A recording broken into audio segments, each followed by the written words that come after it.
Welcome everyone, here's how you use the camera in Samsung Galaxy Z Flip 4. So let's start off with the cover screen. You're going to double click on the power button, so click, and it should bring you to the camera app. So what this allows us to do is take selfie pictures with the high quality rear facing camera. So in order to change the zoom here, you just slide down and this will switch between the main sensor and the ultra wide camera. What you may not know is this preview is not what's actually being taken. To see exactly what the final result will be before you take the picture, double tap on the screen and it will give you the actual preview of your photo. To zoom back in, we'll just slide up. When you need to take a picture, you can use the volume rockers, either volume up or down, just click and release. Boom, boom. You can also place your hand in the background, so once it recognizes it, we'll do a little timer, take the picture. You can also tap on the screen, there'll be a short timer and it will also take the picture. You can slide across between the different modes, so we have the video mode here. This will use the settings you placed in the camera app itself. I'll discuss that in a little bit. You can tap on the record icon to start the recording, and then of course tap again to stop. And you can use the volume rockers to do the same thing as well. You can also use your hand as well. Okay, let's slide across again. So I'll stop the recording. And if you slide to the right, you have the portrait mode. So what portrait mode does is it just removes the background. So it will blur out the background around your face or any subject, okay? When you see the ready button here, you just take a picture by doing the hand sign, or tapping on the screen, or clicking on the volume rocker. Okay, let's go into the actual camera app itself.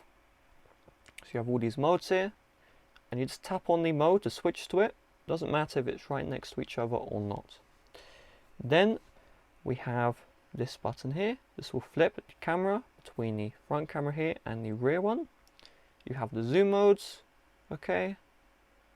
You can also slide across between the zoom on the rear camera. Keep in mind with the front camera, there is no slide option, okay. You either have a slightly zoomed out or regular zoom, okay. Now let's take a look at the top here.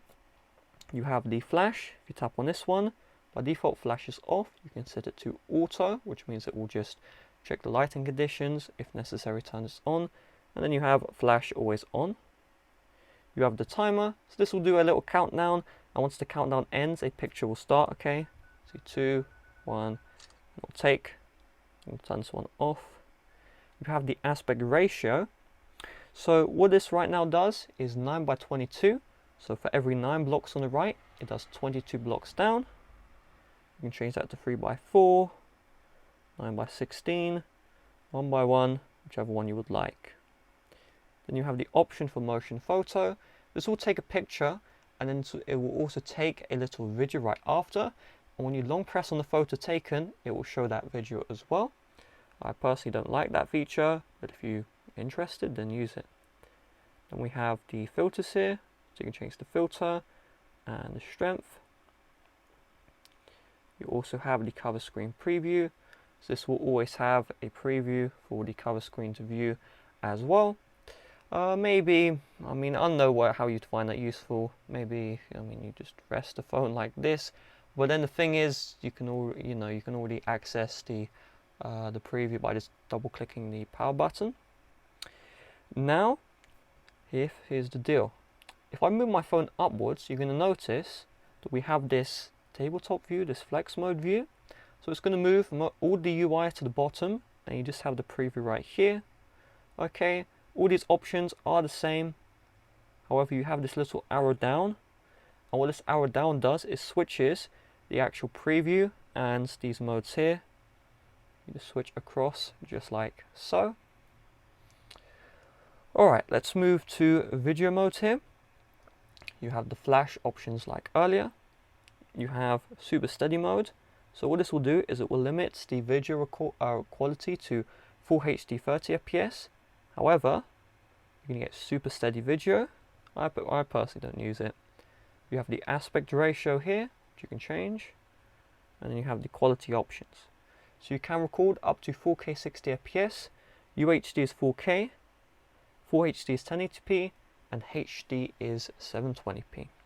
So if you're wondering what should I record in, the simple answer is the higher the quality, so 4K is the highest quality, 720p is the lowest quality. However, you're going to notice 30 and 60. 60 FPS is the smoothest video, okay? 30 FPS is the video's going to look a little bit choppy. Again, you can have high quality video, but it looks choppy. That's just, you know, how things work, okay? You can also choose filters, but that's only available for the lower resolutions, alright? And then you have the cover screen preview, which I discussed earlier. With portrait mode, if I go into this mode here, you just place an object as the subject, and when it says ready, so let's try this here. There we go, ready. Just tap on the shutter button and you'll be good to go. Again, you can use the volume rockers here to take a picture. You don't need to use this shutter button.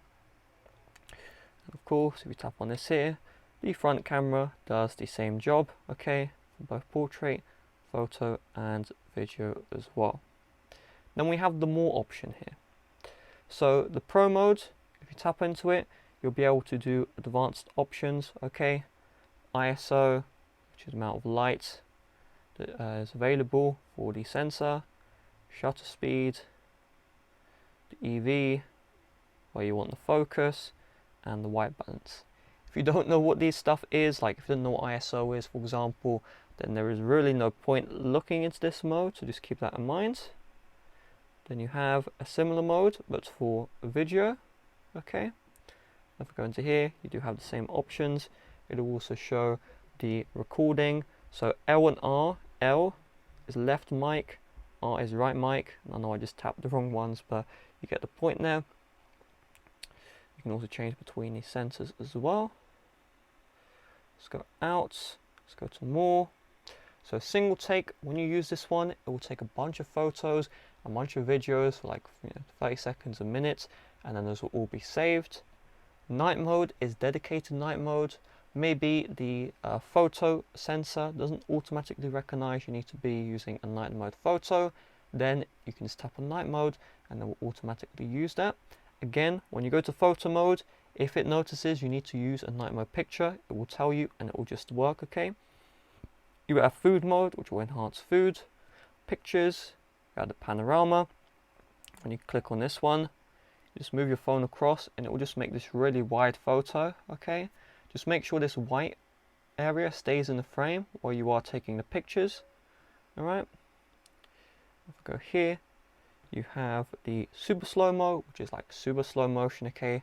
I believe it uses nearly 1,000 frames per second, and then it just slows that down to 30 frames per second, and you get the smooth video and a super slow motion, which is just, you know, lower frames per second, but of course it's going to slow down.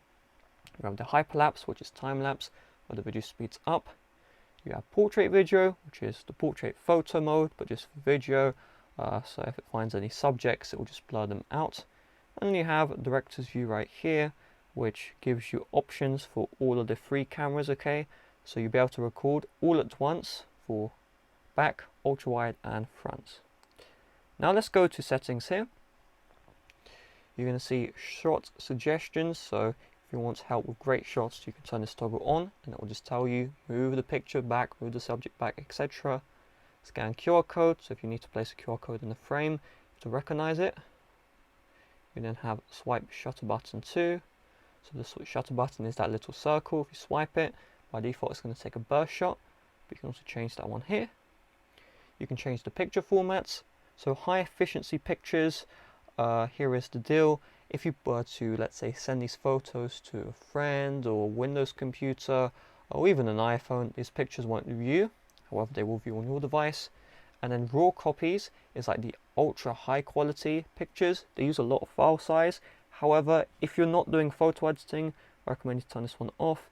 If you're not planning on sending these pictures around, then you can turn that one on and you will use less storage when taking pictures. Save selfies is previewed. This one you definitely want to turn on. So if I go back, this is the preview of my face, but it will actually be flipped when the actual picture is taken. So if you turn on, say if Selfies is previewed, that will not happen. You can change the color tone as well. Okay, it doesn't look like it does much, but I guess it does. I think in Asia people like it when everything's brighter, more smooth face. Let me know if I'm wrong, I don't want to be stereotyping. Then you have cover screen selfie ratio, so you can match the front camera settings, or you can force it to use 1:1 ratio. You have video, so you turn on the stabilization. You have the advanced recording options, so reduce file size. So it will change the file type from H.264 to HEVC. Now HEVC is actually kind of commonly used now, so my iPhone uses it, all my Apple products use it, I believe Windows products use it as well, so you might as well have this one on. There are some older devices which don't use it, so keep that in mind. HDR10 Plus video. So this will record the video in high dynamic range. So this video here is in high dynamic range, okay? I use a Sony phone to record all my videos. You can see the toggle is not available because you need to lower the video quality in order for this option to show up. You then have here, fit to screen. So in the flex mode, okay, which is where you fold the phone, you can have it so that the preview will just fit to the full screen. You have tracking autofocus, so you can tap on an object and it will constantly track. You can see some of these options are actually off and I can't turn them on. That's because you just need to go back. So go to video mode, and I'm going to go to the rig camera and just lower the resolution, okay? And once you do that, you can see these options now show up that were not available. You have the grid lines, so this will just show lines in the preview of your photos and videos. When you actually take the photo or video, they will not show up. You have the shooting methods, so you can have voice commands, okay? So you may say smile and it will just recognize, take a picture. You can also change what the volume keys do to these options here. And when you show your palm, which is, just going like this, which I was showing earlier, to also take a picture. You also have vibration feedback, which you can turn that guy on as well. So it'll just vibrate when you take the photo or video. So that being said, thanks for watching. See you guys later. Bye bye.